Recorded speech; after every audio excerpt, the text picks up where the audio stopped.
잠깐 기도드리고 바로 시작하도록 하겠습니다.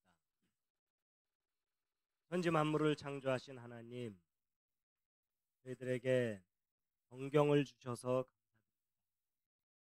저희들이 성경을 알 수 없었다면 하나님의 창조도 알지 못했을 거고, 또 역사를 다스리시는 일도 알지 못했을 것이고, 또 저희들을 구원하신다는 사실도 알지 못했을 터인데, 성경을 주셔서 저희 눈으로 읽게 하시고, 또 귀로 듣게 하시고, 또 깨닫게 하셔서 감사드립니다. 하나님, 저희들이 성경을 믿습니다. 그 믿음의 증거들을 알게 하여 주시옵소서. 이 시간에도 한자 속에 담긴 성경 이야기를 나눌 때에 깨닫게 하시고 감동케 하여 주시옵소서. 예수님의 이름으로 기도드렸습니다. 자, 오늘 창세기 1장 1절 다 함께 읽으시겠습니다. 시작. 태초에 하나님이 천지를 창조하시니라. 아멘. 여기는 첫날 보여드렸던 캐나다의 로키 산맥의 또 다른 장면인데요. 너무나 멋있죠? 자, 오늘 셋째 날 참석하신 모든 분들을 환영합니다.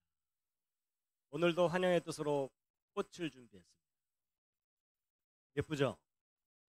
자, 이제 오늘은 이제 한자와 창세기인데요. 학교 다닐 때 한자 배우실 때 즐거우셨습니까? 지겨우셨습니까? 예, 심히 지겨우셨죠? 여러분, 이제 한자를 성경과 함께 배우면 너무 재미있게 배울 수 있었을 터인데, 한자와 성경이 무슨 관계가 있는지를 사람들이 몰랐기 때문에 그냥 한자 따로 배우고 성경 따로 배우느라고 관련성을 모르셨을 겁니다.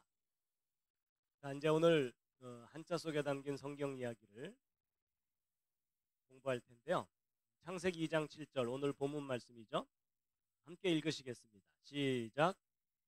여호와 하나님이 땅의 흙으로 사람을 지으시고 생기를 그 코에 불어 넣으시니 사람이 생명이 되니라.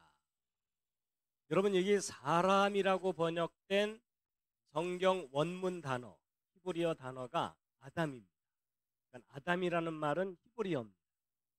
이스라엘 사람들의 알파벳으로 아담인 거죠. 근데 여러분도 사람이시죠.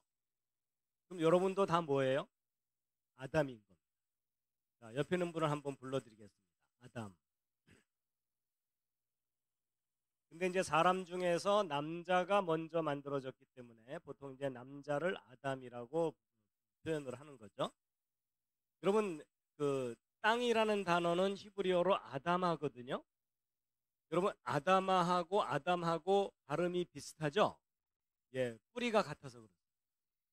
인간이 원래 땅의 흙으로 지어졌기 때문에, 만들어졌기 때문에 이제 서로 통하는 겁니다. 그래서 이제 하나님이 흙으로 아담의 몸을 이렇게 형태를 만드신 다음에, 우리말 성경에는 생기라고 표현되어 있지만요, 히브리어 원문으로는 두 단어입니다. 생명의 숨입니다. 그래서 이제 여러분, 물에 빠진 사람 건져낸 다음에 인공호흡하죠. 그런 것처럼 이제 하나님이 흙덩어리로 아담을 만드신 다음에 그 코에다가 숨을 불어넣으신 겁니다. 그랬더니 흙덩어리였던 그 아담이 살아있는 영이 됐다. 이제 이런 겁니다. 자, 영혼에 대해서는 이제 내일 자세하게 좀 설명해 드릴 테니까 오늘은 좀 이 부분은 좀 생략하고요. 자, 그 다음에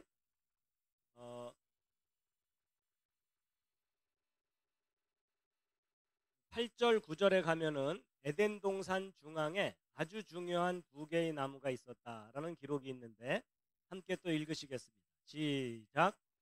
여호와 하나님이 동방의 에덴에 동산을 창설하시고 그 지으신 사람을 거기 두시니라. 여호와 하나님이 그 땅에서 보기에 아름답고 먹기에 좋은 나무가 나게 하시니 동산 가운데에는 생명나무와 선악을 알게 하는 나무도 있더라. 자, 여러분, 여기가 어디죠? 예, 만리장성입니다. 혹시 가보신 분 계십니까? 만리장성 가보신 분? 몇 분 계시네요. 예, 또 다른 분들이 아주 부러워하고 있어요. 저도 기회가 있어서 만리장성을 한 두세 번 가봤는데요, 다리만 아파요. 그럼 여기까지 걸어서 올라갔다 내려올 생각해 보세요. 다리만 아파. 자, 여러분 이제 오늘 이런 한자들이 성경과 무슨 관계가 있는지를 이제 자세하게 알려드릴 텐데 여기 나와 있는 한자보다 훨씬 많은 글자들이 성경과 관계가 있습니다. 여러분 이 표는 아담 창조부터 지금 현재까지 성경 전체 역사를 한눈에 볼 수 있도록 정리한 표인데 어제 홍수 이야기할 때 잠깐 보여드렸었죠. 그래서 이제 지금 현재로부터 2000년 전에 예수님, 예수님보다 2000년 전에 아브라함, 아브라함보다 2000년 전에 아담 이렇게 돼 있어요. 근데 그 중에 이제 아담 창조 후 1656년 지났을 때에 대홍수 심판이 있었고 그 홍수 심판으로 인해서 홍수 이전 세상이 완전히 파괴됐습니다. 우리가 잃어버린 세상이죠. 그리고 그때 살아남은 노아의 후손들이 전 세계 곳곳에 흩어져서 나라와 민족을 이루고 지금 80억 인구로 늘어났죠. 그리고 이제 이 앞부분을 좀 자세하게 보게 되면 아담의 10번째쯤 후손이 노아고 노아가 600살 때 대홍수 심판이 있었습니다. 대홍수 때 몇 명 살아남았죠? 8명입니다. 노아와 세 아들 그리고 각각의 아내들 그래서 남자 넷 여자 넷이 큰 배를 만들어서 육지동물들을 종류별로 한 쌍씩 싣고서 홍수 때 살아남습니다. 이제 홍수 끝나고 하나님께서 노아의 후손들에게 전 세계로 흩어지라고 명령을 하셨는데 흩어졌나요? 안 그랬나요? 예, 흩어지는 척 하다가 여기 옹기종기 모여서 사고를 쳤어요. 무슨 사고를 쳤죠? 바벨탑 사건. 그렇죠? 예, 하나님께서 흩어지라고 명령하셨는데 흩어지지 않고 모여갖고 하늘에 닿는 탑을 쌓으려고 했죠. 그러면서 이제 하나님께서 그들을 징계하셔갖고 언어가 흩어지게 됐어요. 그래서 여러분 저 사건 때문에 여러분과 제가 지금 힘들게 살고 있는 거 아시죠? 그놈의 영어 때문에요. 그렇죠? 예. 그래서 이제 성경 이외의 다른 기록에 의하면 70개 정도의 언어로 흩으셨다고 해요. 여러분 언어가 다르면 대화가 안 통하죠? 여러분 사람들이요 대화가 안 통하면 헤어지게 돼 있어요. 그렇죠? 그래서 이제 바벨탑 사건을 통해서 본격적으로 유럽으로 아프리카로 아시아로 흩어집니다. 그 중에 이 동쪽으로 방향을 잡고 이 베링해를 건너간 사람들이 에스키모인들, 아메리카 인디안, 우리하고 핏줄이 가까워요.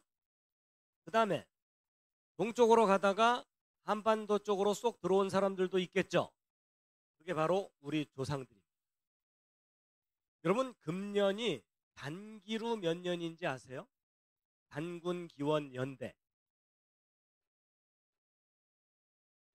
여러분 그 성경 이외의 모든 지식은 버리기로 하셨죠? 여러분 그 우리가 국사 배울 때 단군이 나라를 세운 때가 BC 2333년이다. 예수님 오시기 2300년 전쯤이다. 이렇게 배우거든요. 그러면 지금 현재 2023년이니까 대략 4300년 전쯤에 단군이 나라 세운 거죠. 근데 여러분 이 BC 2333년이 성경 역사와 비교하면 언제쯤이냐면요. 대홍수 심판 때쯤. 여러분 대홍수 심판 사건과 단군 기원 연대가 11년밖에 차이가 없어요. 그럼 계산상의 오차를 감안한다 하더라도 거의 같은 시기에 결국 대홍수 직후 동쪽으로 흩어진 사람들 중에 우리 조상들이 있다는 거예요. 그리고 참고로 우리 대한민국의 나라꽃이 뭐죠? 무궁화. 근데 여러분 저 무궁화가 성경하고 관계 있는 꽃이라는 거 아시나요?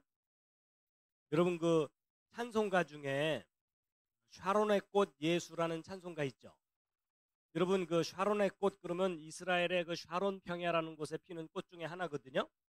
근데 그 중에서 샤론의 장미라는 꽃이 있어요.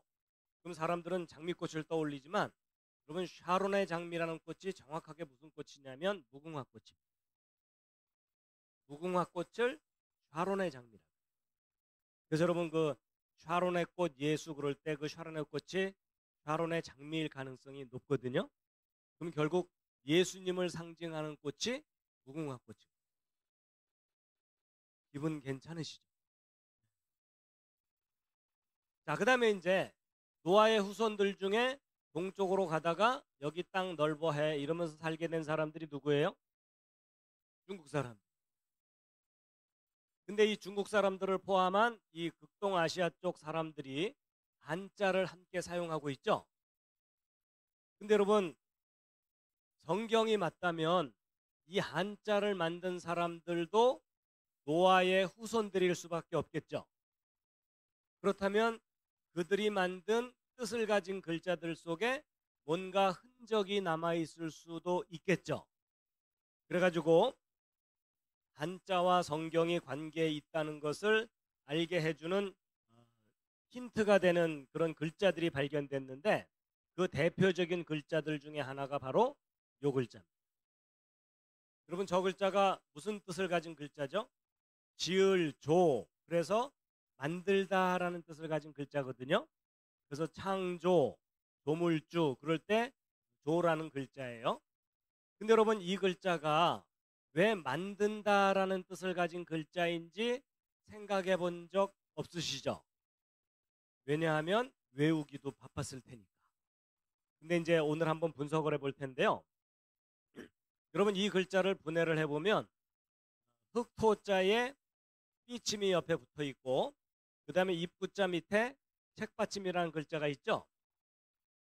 여러분 이 글자는 다른 글자를 밑에서 받쳐주니까 책받침이라고 부르기는 해도 원래 뜻이 따로 있어요.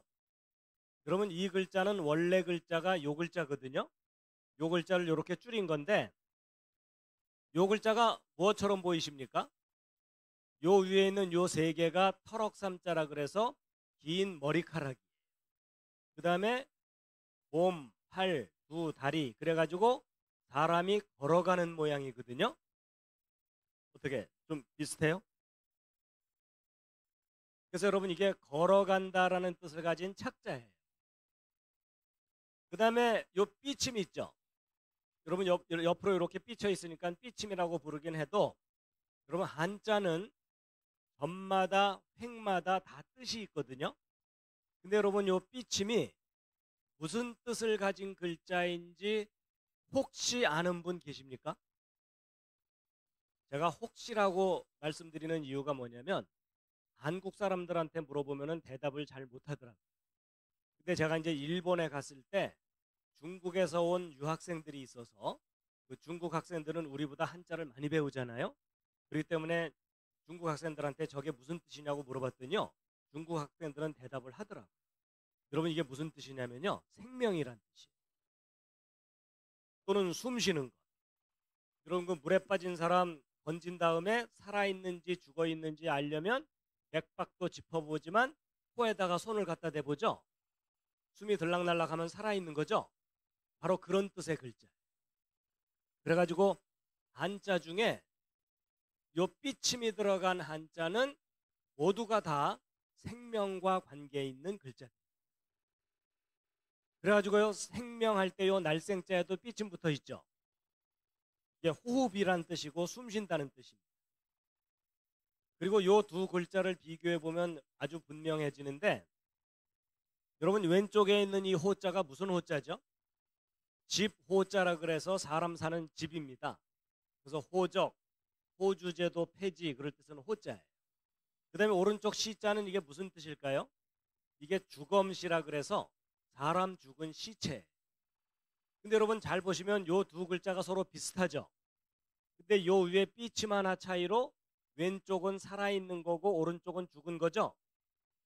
그러니까 뭐가 없으니까 시체예요. 예, 호흡이 없이 몸뚱이만 있으니까 시체 이런 뜻이에요. 그래서 여러분 요 삐침이 생명이라는 뜻이 아주 분명하게 확인이 되죠. 자, 그러면 여러분 드디어 이 글자가 뭘 만드는 글자인지 확인이 되는데 제가 설명해 볼 테니까 뭘 만드는 건지 맞춰보세요. 흙에 생명의 숨을 불어넣어서 말하고 걷게 한 것 이런 뜻이에요. 여러분 뭐 만드는 글자예요? 사람 중에서도 누구? 아담. 여러분 저 글자에 해당되는 사람은 인류 역사 중에 딱 한 사람밖에 없어요. 아담이에요. 왜냐하면 여러분과 저는 흙으로 직접 만들어진 게 아니라 어머니로부터 태어났죠. 그리고 하와도 아담의 갈비뼈로 만들어졌죠. 근데 흙으로 직접 만들어진 사람은 누구밖에 없어요? 아담밖에. 근데 여러분 놀랍게도 아담이 흙으로 만들어졌다는 이야기가 성경 창세기에만 나오는 줄 알았더니 우리가 자주 사용하는 한자 속에 그 내용이 담겨 있는. 약간 놀라셨죠? 근데 잘 껴맞추죠. 근데 이렇게 설명될 수 있다는 게 너무 신기하지 않아요? 신기하고 놀랍죠? 자, 여기서 이제 한 가지 질문을 드려볼게요. 여러분, 성경에 기록된 대로 하나님이 아담을 흙으로 만들었다는 거 믿으시나요? 뭐 일단 아멘으로 버티고 계시죠? 그런데 여러분 아담이 흙으로 만들어졌다는 이야기가 과학적인 이야기예요? 신화 같은 이야기예요? 일단 세상 사람들은 과학적이라고 생각해요? 신화라고 생각해요? 여러분 주변 사람들한테 얘기하면 다 신화라고 생각하죠? 근데 여러분 신화라는 얘기는 뭐냐면 역사적 사실이 아니라 꾸며낸 이야기라는 뜻이죠? 근데 여러분의 생각은 어떠세요? 근데 여기서 과학적이라는 말이 무슨 말인지를 좀 생각해야 되는데 이런 과학에서 가장 중요하게 여기는 기본적인 개념이 인과율이. 약간 어려운 용어인데 인과율이 뭘까요? 어떤 결과에는 반드시 뭐가 있다? 원인이.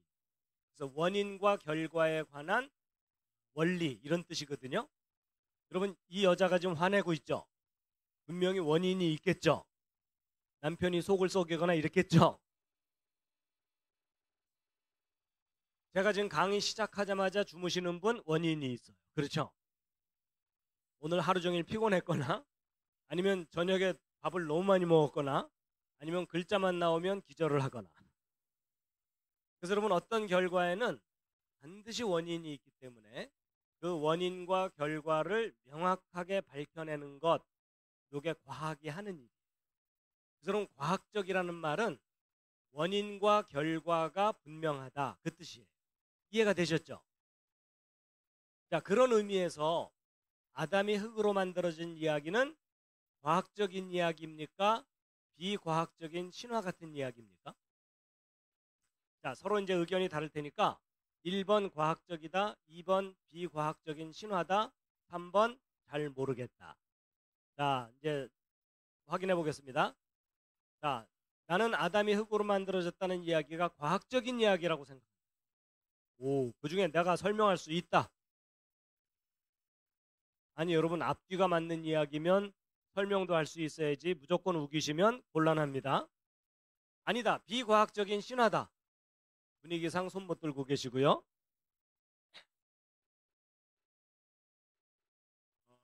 여러분 일반 사람들은 저런 내용 믿기 힘들죠? 그리고 비과학적이라고 생각하죠? 저도 그랬었어요. 더군다나 저는 과학을 공부하기 때문에 주변에 친구들도 저런 거 어떻게 믿냐고 조롱하는 친구들이 있거든요. 그래서 저도 옛날에 저런 거 믿는다는 걸 말을 못했었어요. 그런데 제가 이제 과학을 어느 정도 공부하고 났더니 아담이 흙으로 만들어졌다는 이야기는요 너무나 과학적인 이야기. 이런 표정에 뭘 우길라 그러나 이런 표정인데 저는 우기는 거 싫어하고요. 앞뒤가 맞는 이야기 좋아하고 사실 여러분도 믿는다고 말하기도 하지만 왜 믿는지 설명해 줄 수 있어야 돼요. 그렇죠? 예. 자, 여러분 아담이 흙으로 만들어졌다는 이야기가 황당한 이야기가 아니라 상식적이고 과학적이라는 것을 얼마든지 설명할 수가 있어요. 첫 번째, 일단 여러분이 죽으면 무엇으로 돌아갑니까? 흙으로 돌아가시죠? 여러분 중에 혹시 죽어서 플라스틱이 되실 분 계세요? 난 반드시 재활용돼야 돼. 뭐 이러면서? 여러분, 사람이 죽으면 흙으로 돌아간다는 얘기는 사람이나 흙이나 같은 재료란 뜻이죠? 그러니까 다른 게 아니에요. 그렇죠? 흙하고 사람이. 자, 이제 두 번째가 이제 중요한데, 예를 들어 설명하면 훨씬 쉬워요.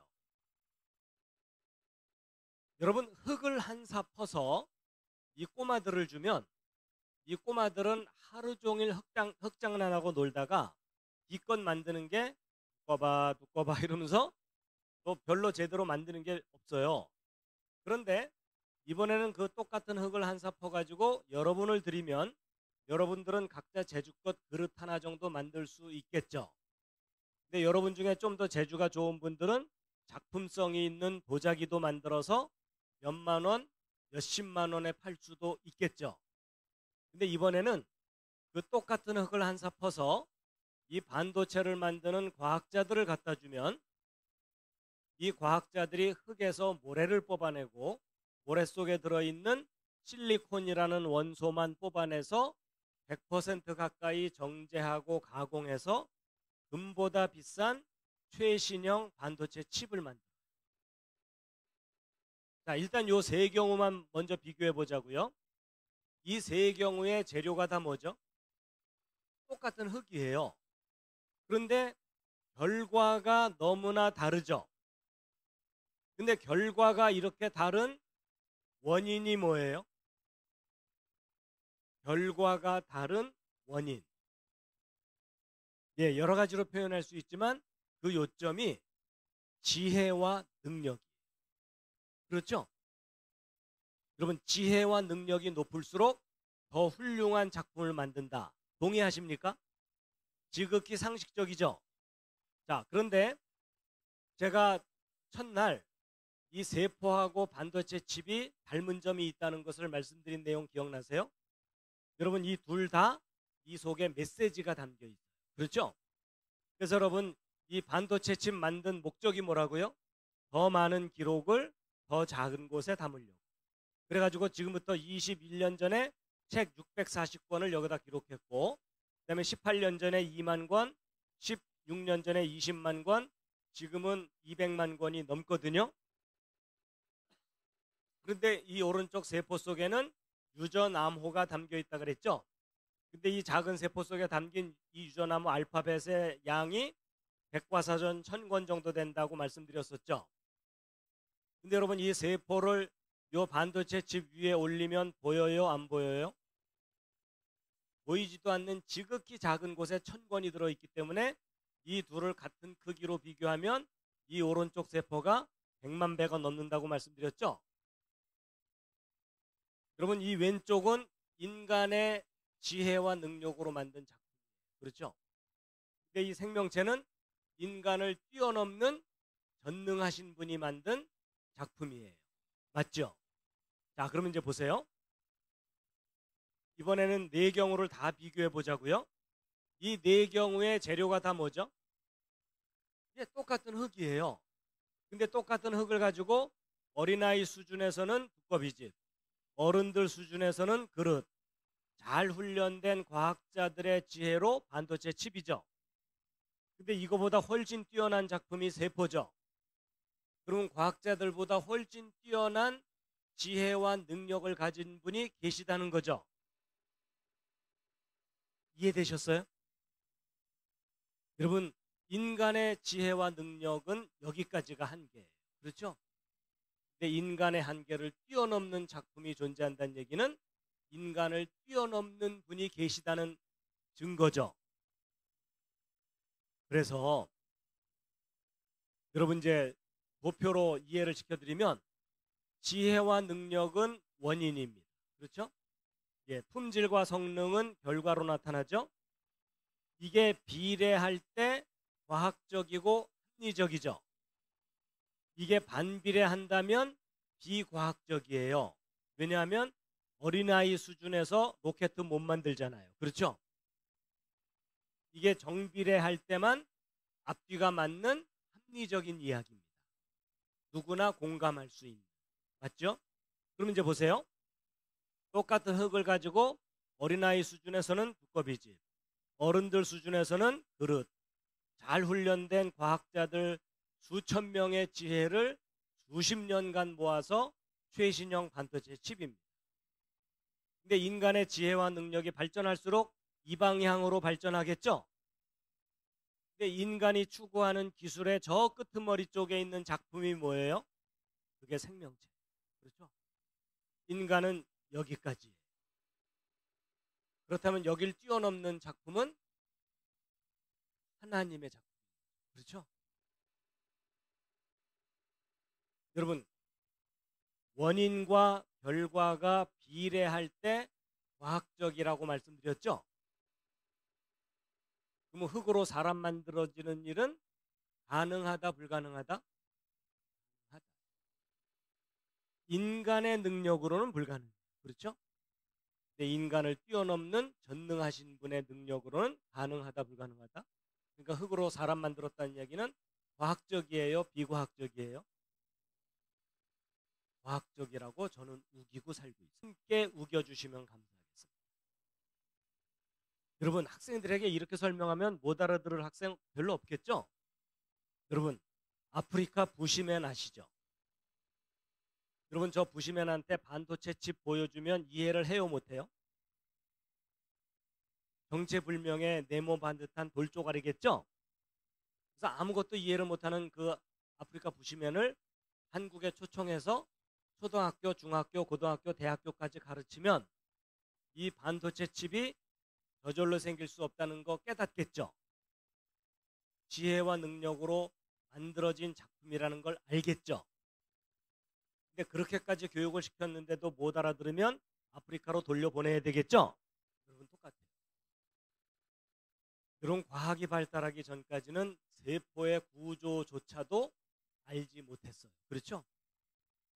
그래서 생명체는 그냥 고깃덩어리에 불과했어요.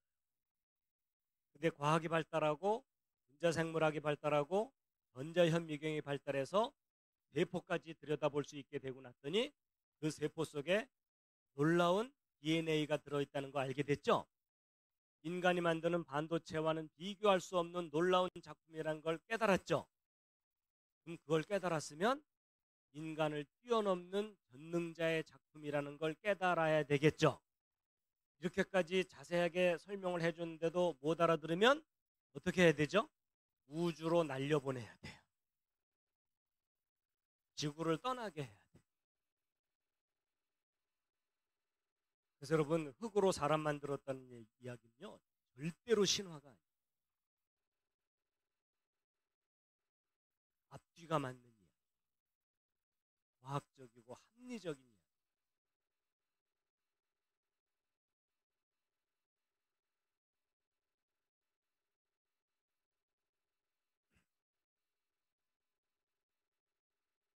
원인과 결과가 명확해요. 자, 여러분, 이 한자 속에 성경 이야기가 담겨 있다는 것을 발표한 책이 바로 이 책입니다. 창세기의 발견, 이런 책인데요. C.H. 강이라고 하는 중국계 목사님과 에델 넬슨이라고 하는 미국인이 태평양을 사이에 두고 그동안 발표된 논문들, 여러분 그 한자 속에 성경 이야기가 담겨 있다는 것을 밝힌 논문들이 아주 많이 발표됐어요. 거기에다가 고대 문서들을 뒤져서 정리해 갖고 한자 속에 성경 이야기 담겨 있다는 것을 발표한 책입니다. 이걸 그대로 번역한 책이 이 책이고요. 그 밖에 비슷한 책들이 시중에 나름대로 찾을 수가 있어요. 여러분, 이 빨간색이 어느 나라 지도죠? 중국입니다. 그래서 한국을 딱 붙여놓고 나면 분명해지죠? 코리아, 차이나. 그러면 크기가 하도 차이가 나서 차이나예요. 이런 건 믿으시면 안 돼요. 자, 중국 구경 좀 하겠습니다.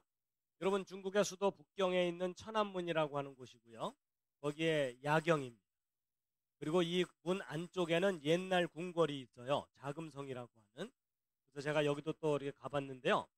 다리가 아파요. 그리고 이건 옛날 명나라 청나라 시절에 왕이 하늘에 제사 지내던 장소. 그리고 중국식 건물들은 우리하고 좀 스타일이 약간 다르고요. 그다음에 중국은 짧은 시간 내에 크게 발전을 했고, 이건 뭐죠? 진시황 무덤에서 나온 흙으로 만든 병사들. 여기도 중국이 어딜까요? 상해의 푸동이라고 하는 신시가지인데 국제적인 도시죠. 뭐 한국에도 중국 음식들 많이 들어와 있죠. 중국에 가면 절경도 참 많고, 그다음에 이건 티베트 고원에 있는 포탈라궁이라고 하는 라마 불교의 성지라고 하는 곳입니다. 중국 재래식 시장의 모습인데 요즘은 이런 게 아주 빨리 사라져가고 있고요. 어쨌든 고대의 흔적과 현대의 발전이 있는 큰 나라가 중국인데, 이 한자에 대해서 가장 기본적인 내용부터 차근차근 정리를 좀 해드리면, 한자가 언제쯤부터 만들어지기 시작했을까라고 추적해 봤더니 지금부터 4,500년 전쯤, 그러니까 대략 대홍수 이후부터라고 생각하시면 쉬워요. 그 다음에 한자 중에 기본 글자들이 가장 먼저 만들어졌겠죠. 그리고 나머지 글자들은 나중에 만들어졌겠죠. 여러분, 이게 무슨 말이냐면 이 한자를 맨 처음 만든 사람들의 생각을 알아내려면 기본 글자들을 중심으로 분석해 보면 된다, 그런 뜻입니다. 그리고 이제 중국 역사도 좀 간단하게 정리해드리면, 지금 21세기는 중국이라는 나라가 있고, 중국 이전에 중화민국, 청나라, 명나라, 원나라, 남송, 북동, 5, 16국, 좀 이따 시험 보겠습니다. 근데 여러분, 우리가 중국이 가장 오랜 역사를 가지고 있는 나라 중에 하나다, 이렇게 배우잖아요. 근데 우리가 좀 더 엄격하게 좀 따질 필요가 있는 게 뭐냐면, 여러분, 역사라는 게 있고 선사라는 게 있거든요. 여러분, 역사시대, 선사시대 구별을 하죠. 구별한다는 얘기는 뭔가 기준이 있으니까 구별하겠죠. 그 기준이 뭘까요? 예, 문자나 기록을 통해서 객관적으로 확인되는 걸 역사라고 하고, 너도 잘 모르고 나도 잘 모르고 서로 헷갈리는 것은 선사라고. 그렇죠? 그런데 그렇게 오랜 역사를 가졌다는 중국조차도 기록을 통해서 객관적으로 검증되는 역사는 BC 15세기를 넘어가지 않습니다. 중국 그 전설적인 은나라 상나라 때 거북이 등뼈에 새긴 그림 글자 발견되는 정도거든요. 근데 여러분, 요때가요, 성경 역사와 비교해 보면 언제쯤이냐면 모세가 이집트 탈출할 때. 그러면 이게 무슨 말이냐면 성경에 기록된 내용을 뛰어넘는 일반 역사는 없어요. 성경이 가장 오랜 역사를 우리에게 알려줍니다. 그리고 우리나라도 소위 그 고구려 백제 신라라고 하는 삼국시대가 예수님 당시쯤부터 시작됐고, 그 이전에 고조선과 몇몇 나라가 있었지만 기록이 조금 아득합니다. 그래서 이제 조금 전에 보여드렸던 성경 전체 역사하고 비교를 해봤을 때 소위 우리나라의 고조선의 시작점이나 중국의 전설적인 삼황오제가 있었다고는 요 시기가 대홍수 직후라는 것을 알 수 있습니다. 그래서 우리가 역사 전체에 대해서 이런 기본적인 틀을 좀 알고 있을 필요가 있습니다. 자, 여러분, 한국을 포함한 이 아시아 지역의 전통적인 종교나 사상이 뭐죠? 불교와 유교, 도교, 이런 것들이에요. 그렇죠? 그런데 질문을 좀 바꿔서 이 동양의 뿌리가 되는 종교가 뭐냐, 이렇게 질문하면 대답이 달라져요. 여러분, 동양의 뿌리가 되는 종교는요, 불교나 유교가 아니에요. 왜냐하면 불교나 유교는 석가모니나 공자 이런 사람들에 의해서 시작됐죠. 근데 이 사람들이 기껏해야 BC 5세기, 6세기 요때쯤 사람들이거든요. 근데 동양에는 그 이전부터 이미 사람들이 살고 있었죠. 그렇기 때문에 동양의 뿌리가 되는 종교를 알려면 불교나 유교를 연구해서는 틀릴 수가 없어요. 그 이전 사람들의 종교를 알아내요. 그렇죠? 근데 그거 알아내는 일이 어렵지가 않습니다. 뭐냐면 바로 한자예요. 한자가 이때쯤 만들어지기 시작했기 때문에 이때 당시 사람들이 어떤 신을 숭배했거나 종교 형태를 갖고 있었다면 글자 속에 뭔가 증거가 있겠죠. 그래가지고 고대 동방 사람들의 뿌리가 되는 종교를 알아내려면 어떤 한자들을 분석해 보면 되냐면 쉽습니다. 종교, 제사, 기도 이런 것과 관련된 한자들을 분석해 보면 돼요. 자, 다 함께 한번 써보시겠습니다. 종교, 제사, 기도를 한자로. 다들 포기한 표정들이시라 제가 써왔어요. 종교, 제사, 기도, 그리고 종교와 관련된 한자를 이것저것 모아놓은 거예요. 여러분 저 글자들 외우라고 안 할 테니까 걱정하지 마시고요. 그냥 관찰만 해주세요. 여러분 종교와 관련된 한자를 이것저것 모아놓고 나면 이상하게 눈에 자주 보이는 부수 글자 있죠. 보이십니까? 어떤 글자죠? 그거. 그렇죠? 바로 요 글자죠. 요 글자. 단어마다 꼬박꼬박 하나씩 들어있죠. 여러분 마치 음식할 때 소금이 필요하듯이 꼬박꼬박 들어가 있다는 얘기는 가장 중요한 거라는 거죠. 근데 요 글자의 비밀을 알아야 되는데 이 글자는 뜻이 보이다라는 시자예요. 또는 계시하다 할 때 쓰는 시자인데 여러분 계시하는 존재가 누구죠? 계시하는 분이 누구죠? 하나님이시죠. 그래서 하나님과 관계된 글자예요. 근데 여러분 이 글자는 진시황 때 이렇게 잘 정리된 모양이고 아득한 옛날 초기 그림 글자 형태가 있거든요. 보일 시자의 원래 형태 글자가 바로 요거예요. 제가 이거 보여줬더니 어떤 중학생이요. 이게 목욕탕 표시 아니에요? 이러더라고요. 어떻게 좀 비슷하죠? 근데 여러분 요 글자가 무슨 뜻인지 좀 알쏭달쏭하죠? 근데 별로 어렵지가 않아요. 그러면 한자는 점마다 획마다 뜻이 있고 획도 가로냐 세로냐 뜻이 다르거든요. 여러분 한자 배울 때 기본적으로 세 획을 배우는데 그게 뭐냐면 이 장인공자에 나타나 있어요. 여러분 보통 한자가 네모지게 생겼는데 위에 있는 가로획이 무슨 뜻일까요? 상식적으로 하늘입니다. 그럼 밑에 있는 가로획은 뭐겠어요? 땅. 그리고 하늘과 땅 사이에 서 있는 귀한 존재가 사람이잖아요. 요것만 알면 요 의미를 알 수가 있어요. 그럼 위에 있는 가로획이 뭐라고요? 하늘. 내리근 획은 뭐라고요? 사람인데 몇 사람이 있어요? 세 사람이죠? 여러분 잘 보세요. 하늘 세 사람. 하늘 세 사람. 뭐 떠오르는 거 있으세요? 성부, 성자, 여러분, 여러분과 제가 성경을 통해서 알게 되는 하나님은 아버지 하나님, 아들 하나님, 성령 하나님 세 분이죠. 근데 그 세 분이 완벽하게 연합해서 한 하나님이신 거죠. 근데 우리가 성경을 통해서 알고 있는 하나님의 그 속성과 저 글자가 닮았죠. 잘 껴맞추죠. 근데 저 글자만 설명하면 야 우긴다 이럴까봐 제가 관련된 한자를 더 확인시켜 드리면 여러분 성부, 성자 세 번째가 뭐죠? 성령 할 때 그 령자 한자로 기억나세요? 이 글자는 좀 복잡한데 이게 바로 성령령. 이게 영혼, 영성 그럴 때 쓰는 영자거든요. 근데 여러분 잘 보세요. 이 성령 영자를 잘 보시면 가운데 입구자가 몇 개가 있어요? 세 개가 있죠? 여러분 저 입구자는요. 사람의 입을 가리킬 때도 쓰지만 사람의 숫자를 셀 때도 쓰거든요. 그럼 몇 사람이에요 저기? 세 사람이죠? 여러분 참 신기한 게 뭔지 아세요? 한자 중에 어떤 신적인 존재를 나타내는 한자에는요. 항상 세 사람입니다.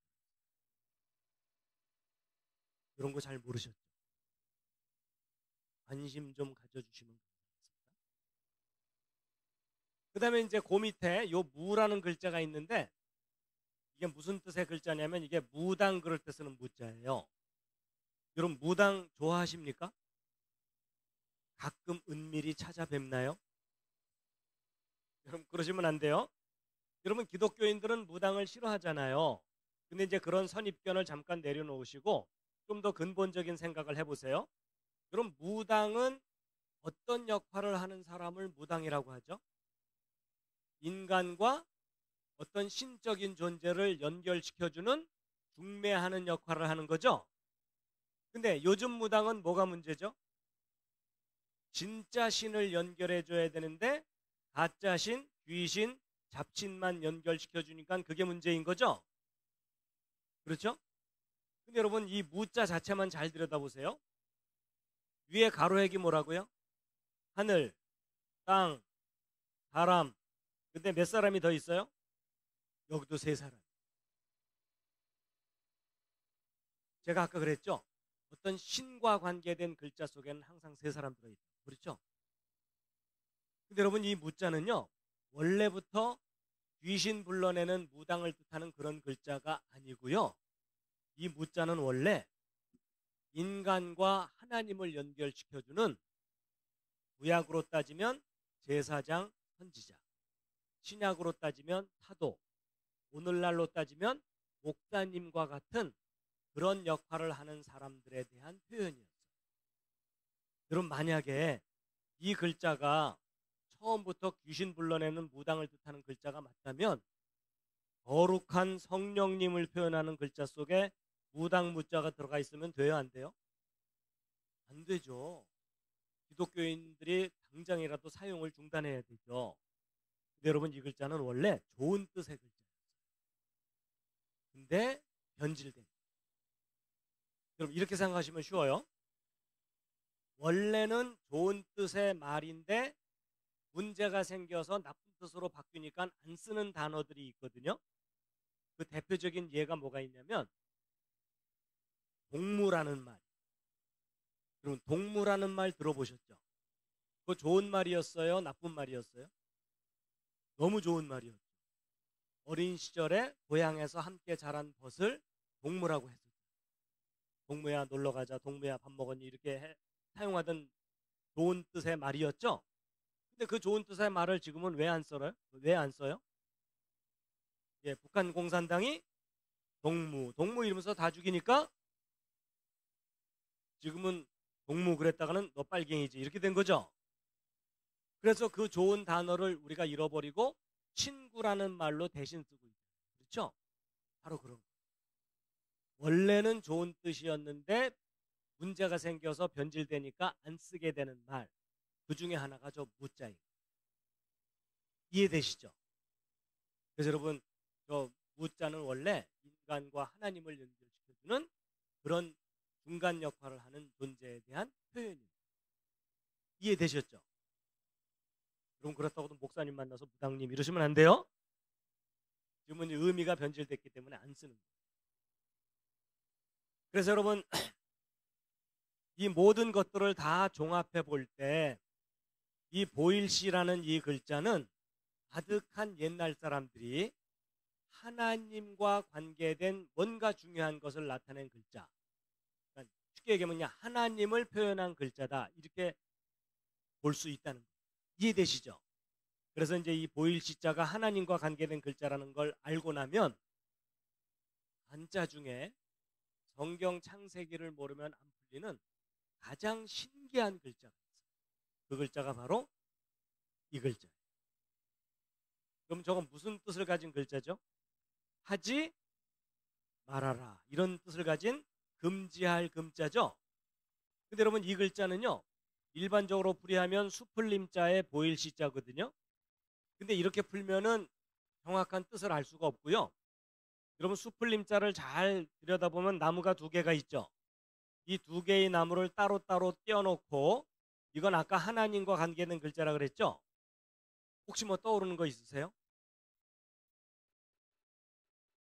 에덴 동산 중앙에 생명나무와 번화그 그리고 계시자이신 하나님 이렇게 합치면 무슨 뜻이에요? 하지 그럼 우리가 알고 있는 에덴 동산 이야기가 바로 요점이 저거잖아요. 하나님께서 모든 것을 다 허락하셨지만 맨 처음 하지 말라고 하셨던 것이 선악을 알게 하는 나무의 열매는 반드시 죽는다. 그랬는데 아담과 하와가 따먹었죠. 그래서 쫓겨났죠. 근데 쫓아내실 때 하나님께서 생명나무 가는 길을 천사들로 지키게 하셔서 생명나무 열매까지도 못 먹게 하셨죠. 그러니까 여러분 에덴 동산 이야기를 다 정리해 보면 하나님이 모든 것을 다 허락하셨지만 딱 두 가지 하지 말라고 하셨던 게 뭐예요? 선악을 알게 하는 나무와 생명. 그리고 계시자이신 하나님 합치면 뜻이 뭐예요? 하지? 근데 저렇게 설명될 수 있다는 게 너무 신기하죠. 근데 이제 이 글자들만 요 글자만 얘기하면 야 비슷하다고 또 우긴다 이럴까봐 제가 관련된 한자들을 몇 개 더 소개해드리면, 그러면 하나님이 금하신 두 나무에 사람이 다가갔거든요. 맨 처음 다가간 사람이 누구죠? 하와였어요. 근데 하와가 가서 그 나무를 보았더니 성경에 뭐라고 써 있죠? 모함직도 하고 먹음직도 하고 지혜롭게 할 만큼 탐스러운. 그럼 얼마나 탐스러웠는지 우러르다 고개를 쳐들고. 근데 그 옆에 있는 글자가 더 리얼해요. 하나님이 금하신 그 두 나무에 여자가 다가갔죠. 저 여자 아무래도 누구겠어요? 하와겠죠. 여러분 요 글자가 무슨 뜻을 가진 글자인지 아세요? 이게 탐내다, 욕심을 부리다라는 남.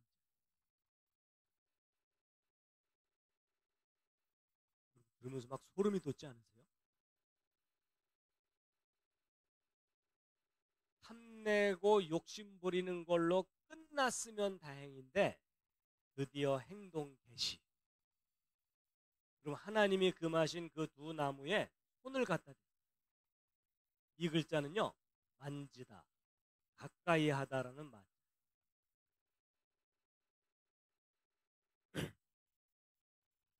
여러분 에덴 동산에 등장하는 우리의 왼수 있죠? 뱀이죠. 여러분 그 뱀이 하와를 유혹해서 열매 따먹게 하잖아요. 근데 그 뱀의 정체가 계시록에 나오는데 여기 옛 뱀이 뭐냐면 에덴 동산에서 하와를 유혹했던 그 뱀이거든요. 근데 그 뱀의 정체가 뭐라고요? 마귀죠.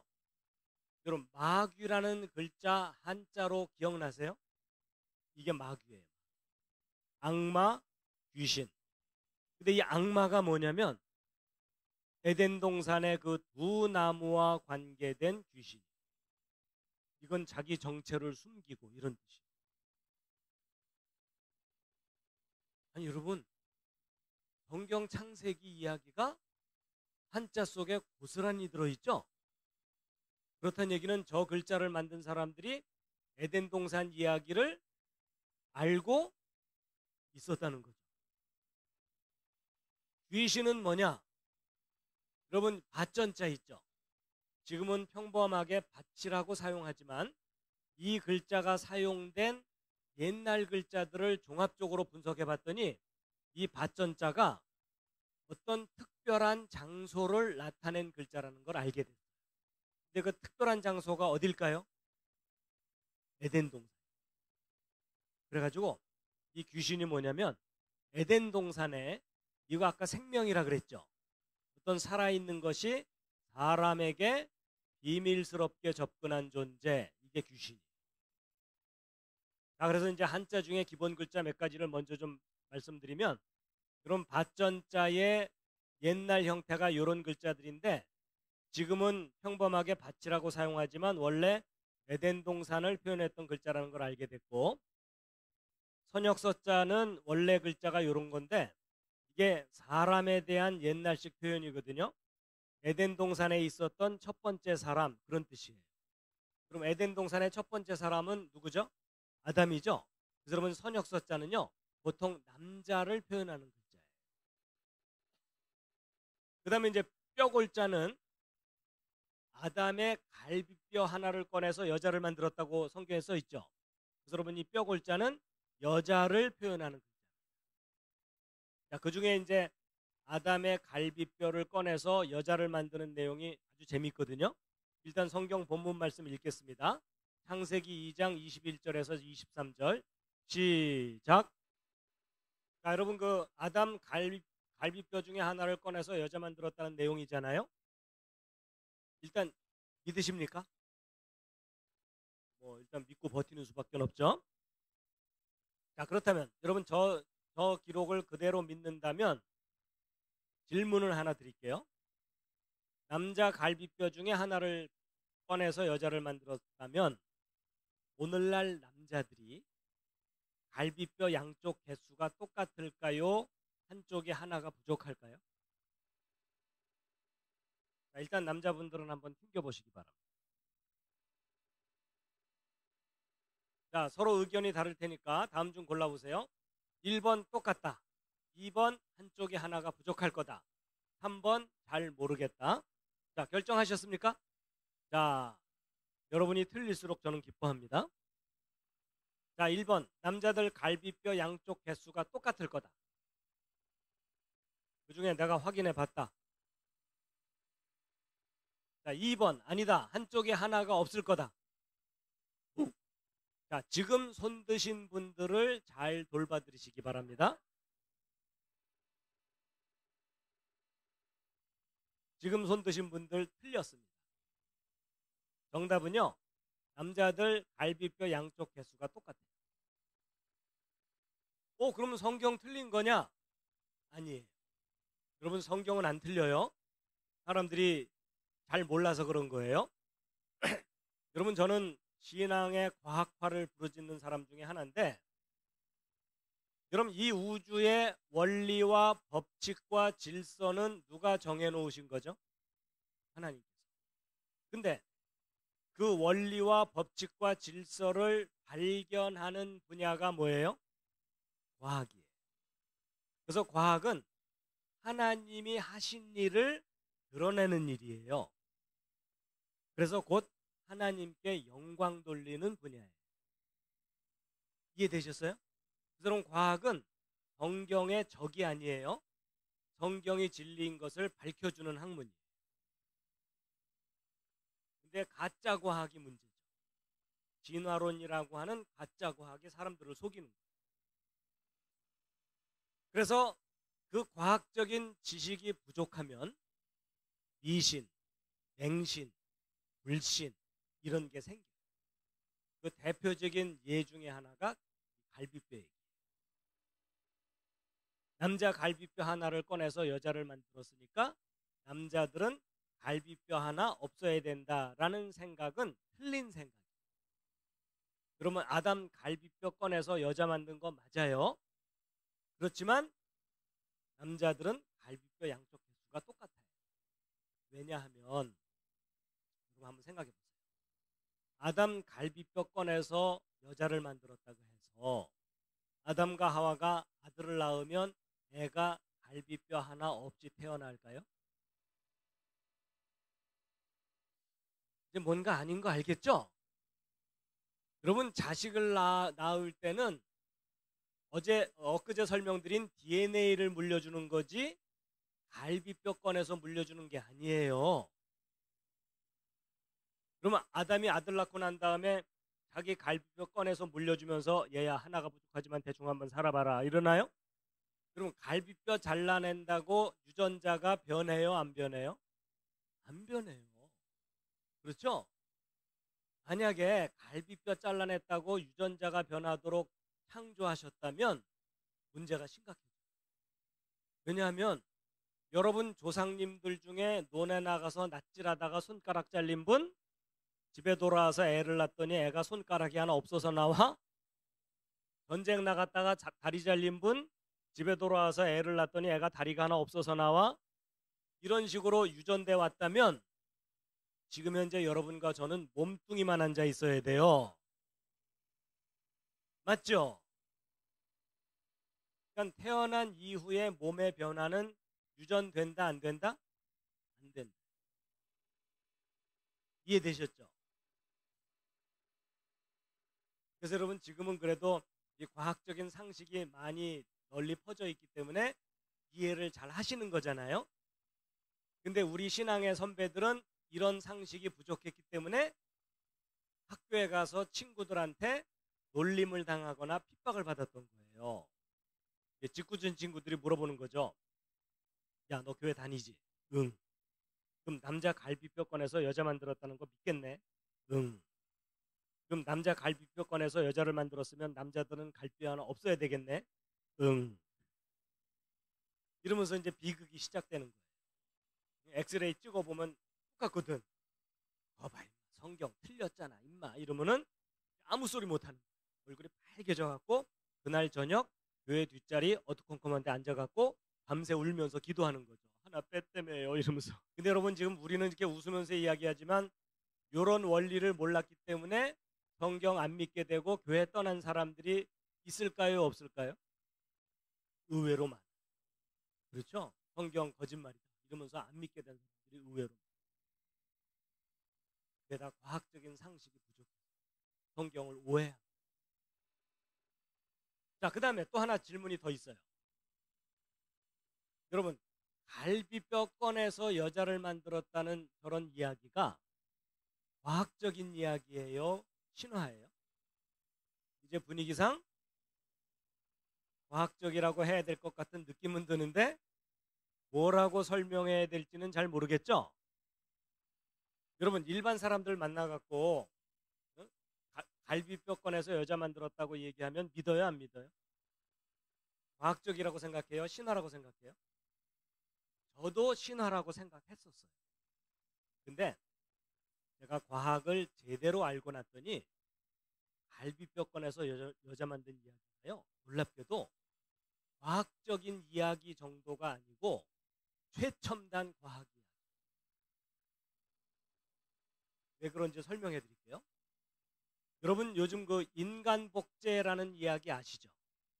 여러분, 인간 복제가 뭘 어떻게 하는 거죠? 그럼 인간 복제가 원리가 뭐냐면, 여러분 몸속에 줄기세포라는 말 들어봤죠? 여러분 몸속에 있는 줄기세포 하나를 꺼내 갖고 그거를 분열시켜서 키우면 여러분과 똑같은 사람을 또 하나 만들 수 있어요. 그거 가능하다고 과학자들이 연구하고 있죠? 근데 여러분, 그 인간 복제의 기본 원리가 뭐냐면 사람 몸의 일부를 꺼내서 또 하나의 사람을 만들 수 있다, 없다? 있다. 근데 여러분, 갈비뼈 꺼내서 여자 만든 이야기의 요점이 뭐예요? 사람 몸의 일부를 꺼내서 또 하나의 사람을 만들었다는 이야기죠? 여러분, 인간 복제 원리하고 같아요, 달라요? 같은 원리죠? 여러분, 결국 갈비뼈 꺼내서 여자 만든 이야기는요, 인간 복제예요. 여러분, 한번 생각해 보세요. 우리 띨띨한 인간도 세포 하나 꺼내 갖고 또 하나 사람 만들 수 있다고 연구하고 있잖아요. 그렇다면 전능하신 하나님께서 뭉태기로 떠냈는데 못 만드시겠어요? 전 오히려 거꾸로 무슨 생각이 들었는지 아세요? 왜 이렇게 많이 떠내셨지? 이런 생각이 들어요. 아마 세포 하나만 떠냈다 그러면 이해를 못 할까 봐 그래도 보이는 만큼 떠내야 되겠지 뭐 이러면서 하셨는지. 그리고 그럼 우리 띨띨한 인간은 아직도 인간 복제 완벽하게 성공 못하고 있다는 거 아시죠? 계속 부작용 나고 실패하고. 근데 전능하신 하나님께서는 단 한 번에 성공하셨어요. 그런 게 무슨 말이냐면 지혜와 능력의 문제지 사람 몸의 일부를 꺼내서 또 하나의 사람을 만드는 일은 가능하다, 불가능하다? 제가 너무 우기나요? 아니에요. 지금 너무나 당연하고 합리적인 이야기를 해드립니다. 그래서 여러분 놀랍게도요, 과학이 발달할수록 성경 창세기에 기록된 내용이 사실이라는 것이 입증되고 있습니다.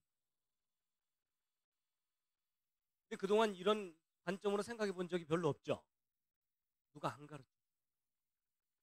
근데 이제 제가 이런 원리를 가지고 갈비뼈 꺼내서 또 하나의 사람을 만들 수 있다 이렇게 설명하면 대부분의 사람들이 정말 가능하네 이렇게 끄덕끄덕 하거든요. 근데 이제 사람들 중에는요, 머리가 좋은 사람들이 머리가 좀 빨리 돌아가잖아요. 그래갖고 곤란한 질문을 하는 경우. 이게 뭐냐면, 좋다, 갈비뼈 꺼내서 사람 또 하나 만들 수 있다고 치자. 그런데 남자 갈비뼈를 꺼냈으면은 남자가 하나 더 만들어져야 되지. 어떻게 남자 갈비뼈를 꺼냈는데 여자가 만들어지냐? 듣고 보니까 또 그럴듯하죠. 근데 이런 곤란한 질문이 나오면 제가 당황할까요? 좋아할까요? 여러분, 놀라운 사실이 뭔지 아세요? 남자 갈비뼈를 꺼내잖아요. 그러면 여자 만들 수 있어요. 근데 여자 갈비뼈를 꺼내면 남자를 못 만들어요. 그러니까 남자로부터는 여자를 만들어낼 수가 있는데 여자로부터는 남자를 못 만들어요. 보세요. 그게 원리가 뭐냐면 이런 겁니다. 지금 여기 남자 여자 계시잖아요. 남자든 여자든 세포마다 23쌍 염색체가 있는데 그중에 요 23번째 염색체를 성염색체라 그래서 남자인지 여자인지를 구별해주는 염색체거든요. 나머지 22쌍은 남자든 여자든 똑같아요. 근데 이 성염색체가 남자의 경우는 XY 타입으로 돼 있고 여자의 경우는 XX로 돼 있어요. 그래가지고 예를 들어 어떤 남자와 어떤 여자가 결혼하잖아요. 그럼 남자는 정자를 만들어내고 여자는 난자를 만들겠죠. 근데 생식세포인 정자나 난자 속에는요, 요 두 개가 한꺼번에 못 들어가요. 그래서 X만 들어있거나 Y만 들어있는 정자가 만들어지고 여자는 X밖에 없으니까 X가 들어있는 정자가 만들어지겠죠. 그래서 여자의 난자 속에는 X만 들어있어요. 근데 Y를 가진 정자가 들어가잖아요. 그럼 요 두 개가 합쳐져서 아들이 태어납니다. 근데 X를 가진 정자가 들어가면 요 두 개가 합쳐져서 딸이 태어납니다. 원리가 이해가 되셨죠? 자, 그럼 여기서 중요한 사실이 있어요. 여자는 아들을 낳느냐 딸을 낳느냐 선택권이 있어요 없어요? 없어요. 남자가 Y를 줘야 아들이 나오고 X를 줘야 딸이 나오는 거예요. 그러니까 여자에게는 선택권이 없고 남자에게 선택권이 있어요. 그러면 아들을 낳느냐 딸을 낳느냐의 책임은 여자 쪽에 있어요? 남자 쪽에 있어요? 남자 쪽에 있죠? 여러분 이렇게 편안하게 앉아서 들을 얘기가 아니고요. 여성분들은 수천 년 묵은 분노를 폭발시켜야 돼요. 지금 아들 못 낳는다고 구박받고 쫓겨나고 자살하고 난리도 아니었잖아요. 그렇죠? 근데 알고 봤더니 아들 낳느냐 딸을 낳느냐의 책임은 여자 쪽이에요? 남자 쪽이에요? 남자 쪽이었던 거죠? 자, 여성분들은 옆에 앉은 남자들을 2단 옆차기로 한 번씩 차주세요. 그런데 이제 잘 보세요. 여러분 아담의 XY를 통째로 복제하면 남자가 만들어져요. 근데 이번엔 그렇게 하지 않고 아담의 XY 중에 X만 딱 띈 다음에 그걸 그대로 복사를 하면 여자가 만들어지겠죠. 근데 여자는 그대로 복제해도 여자고 하나 꺼내서 복사해도 여자죠. 그러니까 남자는 복제 방법에 따라 남자도 만들어지고 여자도 만들어지지만 여자에게서는 여자만 나오는 거죠. 그러니까 여러분 아담으로부터 하와를 만든 경우는 요 두 번째 경우. 그러니까 여러분 과학적인 원리로 남자로부터는 여자가 만들어져도 여자로부터는 남자가 안 만들어져요. 이해되셨죠? 근데 성경을 읽어봤더니 남자로부터 여자 만들었다고 써 있어요? 여자로부터 남자 만들었다고 써 있어요? 분명히 성경도 남자로부터 여자 만들었다고 써 있죠? 그러면 놀랍게도 성경 기록이 틀리는 게 없어요. 하여튼 성경 좀 믿어주시면 그럼 너무 신기하지 않아요? 수천 년 전에 기록된 성경 기록이 놀랍게도 최첨단 과학으로 입증이 됩니다. 그러니까 여러분 인간 복제를 제일 먼저 하신 분이 누구예요? 하나님입니다. 그게 이제 아담으로부터 하와를 만듭니다. 자, 그다음에 이제 창세기 2장 21절을 읽어보면 여호와 하나님이 아담을 깊이 잠들게 하셨다고 돼 있죠. 전신 마취의 시조가 누구예요? 하나님. 자, 그다음에 이제 깊이 잠들게 한 다음에 갈빗대 하나를 취하고 살로 대신 채웠다라고 성경에 기록되어 있는데, 여러분 요 내용을 그대로 담은 글자가 뼈 글자예요. 여러분 이 말씀하고 이 글자가 관련이 있다는 게 좀 이해가 돼요? 이해될 리가 없죠? 제가 설명해 드릴게요.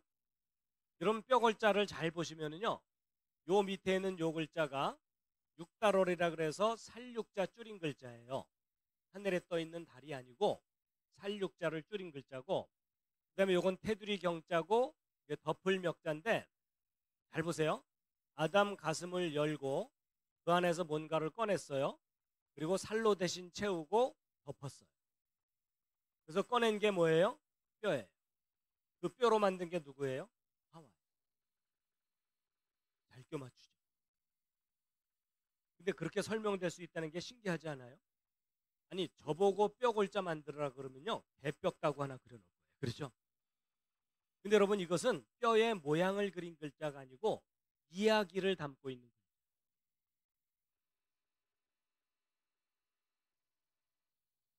자, 시간이 많이 갔기 때문에 이제 오늘은 여기서 마쳐야 될 것 같은데, 재미있으셨습니까? 도움이 되셨습니까? 여러분 한자 성경과 함께 배우니까 너무 재밌죠?